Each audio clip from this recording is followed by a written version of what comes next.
ভাবছো কোথায় এসেছি? দেখো ছেলেটা কেমন হনুমানের মতন ঝুলিয়ে দিয়েছে। তো দেখো, এটা স্কুল, অঙ্গনওয়াড়ি স্কুল। এখানে তো চাল ডিম দেয়। তো বললো ওজন করাবে, তাই ওদের দুজনকে নিয়ে এলাম সঙ্গে করে।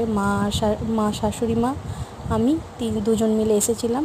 তো যাওয়ার সময় আরেকজন আমাদের সঙ্গে হয়ে গেল, আমি একটু ফ্রি হয়ে গেলাম। আমার হাতে তো চাল নিয়ে নিয়ে যাচ্ছি আর ওরা যাচ্ছে দুজন মিলে। তো দেখো, এই যে স্কুল, এই মাঠ, আর এই হচ্ছে মন্দির, কালী মন্দিরের ভিডিও আগে দিয়েছিলাম। তো এই যে যাচ্ছি, চলে যাচ্ছি। আর এত গরম, চিন্তা করতে পারবে না, আমি গরমেতে মানে ভাজা ভাজা হয়ে যাচ্ছি। আমার অবস্থা খুব খারাপ, গরমেতে পাগল হয়ে যাবার জোগাড়। তো এইখানে ওদের ওজন করতে আসা হয়েছিল। তো দেখো, এই যে যাচ্ছি, এটা হচ্ছে কালী মন্দির, বাণী মন্দির যেটা ক্লাব বলে, তো ক্লাব। পুকুরের পাশ দিয়ে যাচ্ছি দুজনে, দেখ কী অবস্থা, কীরকমভাবে রোদ্দুরেতে যাচ্ছে দুজনে। আর দেখো, সূর্যমামার তেজ তো বাড়িই চলেছে। মনে হচ্ছে আমাদের সব সেদ্ধ করে ফেলবে। ডিম তো সেদ্ধ দেয়নি, বাট আমরা সেদ্ধ হয়ে গেছি। কি করব বলো? ওফ, আর ভালো লাগছে না গো, এই এত রোদ্দুরে।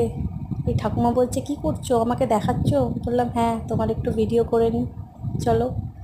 এই গরমেতে দুজনকে নিয়ে বাড়ির দিকে রওনা দিচ্ছি। তো তোমরা দেখতে থাকো, দেখো কি অবস্থা।